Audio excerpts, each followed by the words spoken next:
Hi, my name is Chef Mark. Welcome to Success.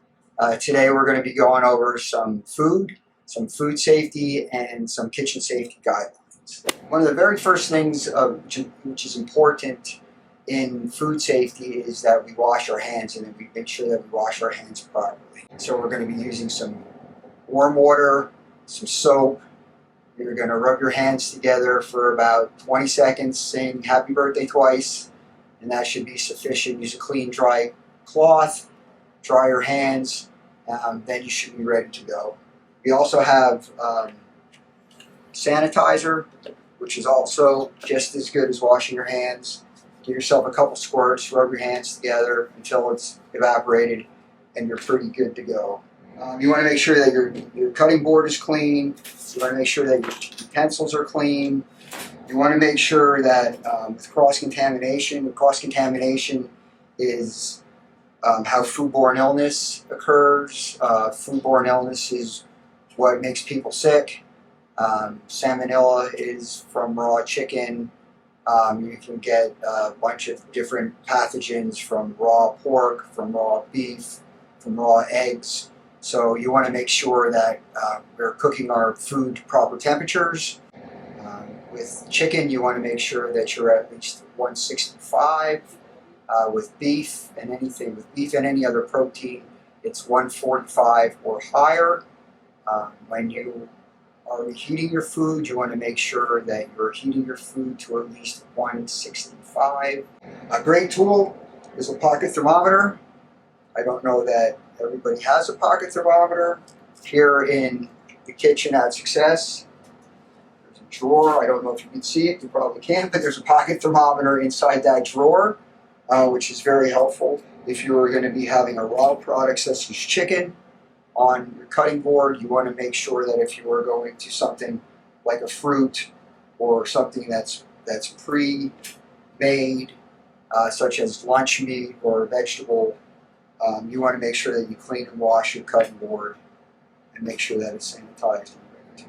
Also, when you are done preparing your food and it's time to store your food, you want to make sure that you cool it properly. Shallow pans, you can put it in the refrigerators uncovered for a little bit, and then you can cover your food back up and make sure that it drops down to 40 degrees is the given temperature. But for our purposes, if you put it in a shallow pan, you put it in the refrigerator, and cover it before you leave, it should be fine. We can talk a little bit about kitchen safety. Again, always wash your hands. I can't stress enough that that's the most important thing that we can do to ensure your health and the client's health and the food. So we keep our walk area free of debris. The traffic area is clear so that we're not slipping or tripping over anything. We want to make sure that we clean up spills and we keep our walk area free of debris. The traffic area is clear so that we're not slipping or tripping over anything. You want to make sure that you know that the stove is potentially hot, the burners are hot. If you're going to be using the ovens or you're taking anything out of the ovens, you want to make sure that we're using hot mitts. I'd like to talk a little bit about some of our diets. We have a regular diet. A regular diet is basically what you or I would eat. It's an apple. That's a regular diet. People can eat that. Here I have a sandwich. This is a regular diet. Again, this is what you or I can eat, something like that. I have some cut pineapples, which is also good for a mechanical soft diet. You always want to try to wear gloves prior to touching your food when available. Make sure you wash your hands or use the sanitizer. Also, you want to be aware of your knives. Remember that the knives are sharp here, so just be very, very careful with them. You always want to cut away from yourself.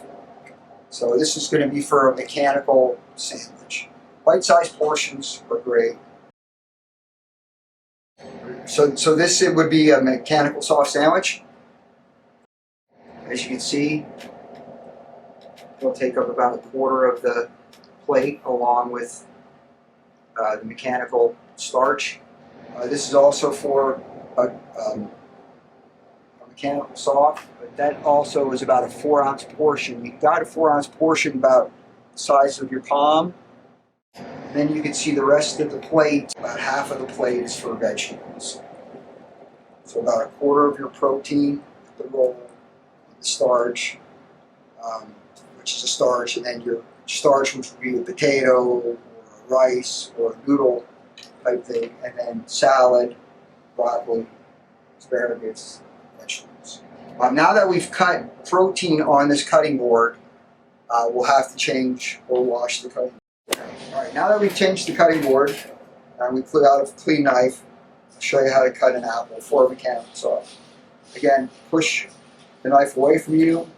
It's good to try to hold with your non-dominant hand, and then most of our clients, 2 bites per apple. It all depends on the client.